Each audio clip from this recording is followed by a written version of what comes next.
여러분, 혹시 요즘 넷플릭스에서 난리난 애니메이션 K-팝 데몬 헌터스 보셨나요?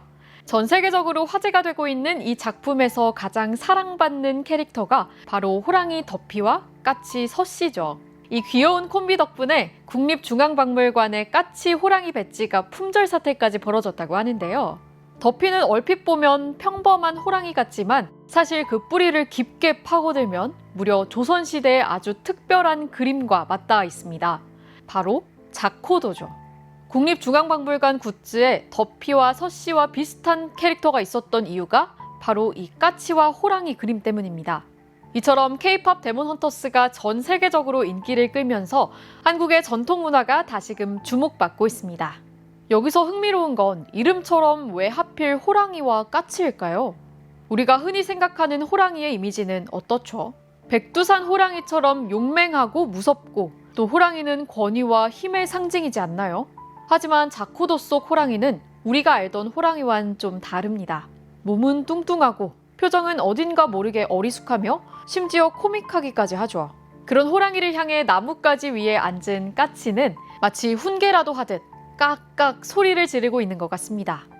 호랑이가 멍청한 표정으로 쪼그리고 앉아있고 까치가 오히려 호통을 치는 이 그림. 과연 어떤 의미가 담겨 있을까요?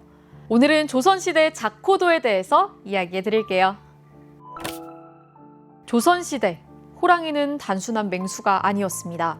산신령의 사자이자 나쁜 기운을 물리치는 수호신이었죠. 하지만 동시에 사람들에게는 두려운 존재이기도 했습니다.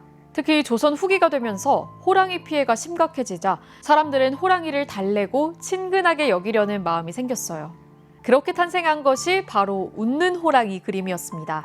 무서운 호랑이 대신 해학적이고 친근한 호랑이를 그려서 집안에 걸어두면 나쁜 기운은 물리치면서도 호랑이의 분노는 사지 않을 거라고 믿었던 거죠. 그런데 여기서 까치가 등장합니다. 까치는 예로부터 반가운 소식을 가져다주는 길조였어요. 이 영리한 새가 무서운 호랑이를 놀려대는 모습을 그리면서 조선시대 사람들은 자신들의 일상적인 스트레스와 두려움을 유머로 승화시켰던 겁니다. 사실 자코도에는 여러 가지 해석이 있어요. 가장 일반적인 해석은 권력에 대한 풍자입니다. 조선시대 백성들이 높은 권력자들을 직접적으로 비판할 수는 없었으니까요. 이 호랑이를 권력자에, 까치를 서민에 빗대어 은근히 풍자했다는 거예요. 작은 까치가 큰 호랑이를 놀리는 모습에서 서민들의 해학적인 정신을 엿볼 수 있다는 거죠. 또 다른 해석은 음양조화입니다. 호랑이는 양의 기운을, 까치는 음의 기운을 상징해서 두 존재가 함께 있으면 균형과 조화를 이룬다는 뜻이에요. 이 그림은 주로 조선 후기에 널리 그려졌는데 당시 사회는 신분제도가 흔들리고 민중들의 의식이 성장하는 시기였던 점을 고려하면 이 권력에 대한 풍자라는 해석이 가장 설득력 있게 다가옵니다. 이 그림을 그린 화가들이 우리가 아는 김홍도, 신윤복 같은 전문 화가들이 아니었다는 것도 이런 해석에 힘을 더하죠. 이들은 이름 없는 민중 화가들, 즉 민화 작가들이었죠. 이제 그림이 좀 달리 보이시나요?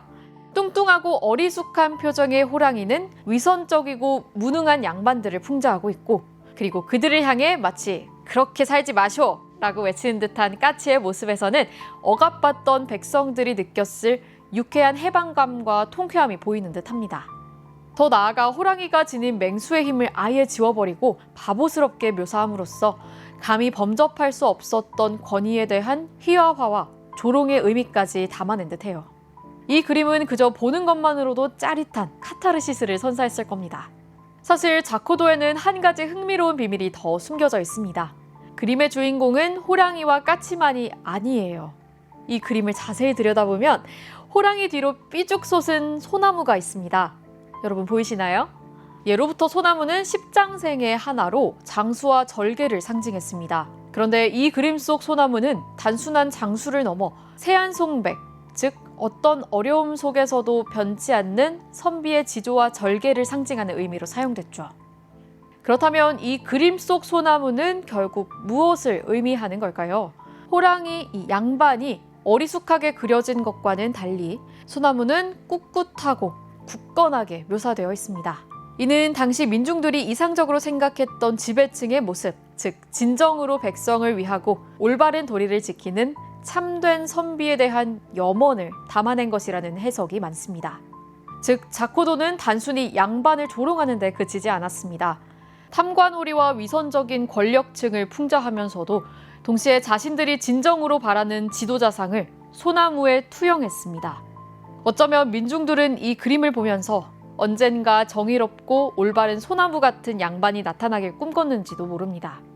이처럼 이름 없는 민화 작가들은 단순히 현실을 비판하는 데서 멈추지 않고 더 나은 세상을 향한 간절한 소망까지 그림에 담아냈습니다. 다시 더피와 서씨로 돌아가 볼까요? 왜 전 세계 사람들은 이 넷플릭스 애니메이션 K-팝 데몬 헌터스의 더피와 서씨에 열광하고 그들을 사랑할까요?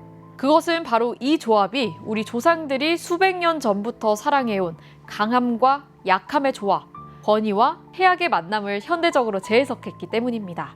더피라는 이름 자체가 어리숙한이라는 뜻이잖아요. 이는 조선시대 자코도 속 호랑이들이 보여주던 그 친근하고 해악적인 모습과 정확히 일치합니다. 자코도는 현대를 살아가는 우리에게도 여전히 유효한 메시지를 전해줍니다. 권위나 힘에 굴복하지 않는 서민의 지혜, 어려운 상황에서도 유머를 잃지 않는 정신력, 그리고 서로 다른 존재들이 조화롭게 공존할 수 있다는 희망, 이 세 메시지를 전해주죠. 요즘 우리 사회도 여러 갈등과 대립이 있습니다. 세대 갈등, 계층 갈등, 또 이념 갈등. 이럴 때일수록 자코도의 정신을 되새길 때인 것 같습니다. 서로를 적대시하기보다는 호랑이와 까치처럼 공존하며 서로를 인정하고 함께 웃을 수 있는 넓은 마음을 생각해 보는 거죠.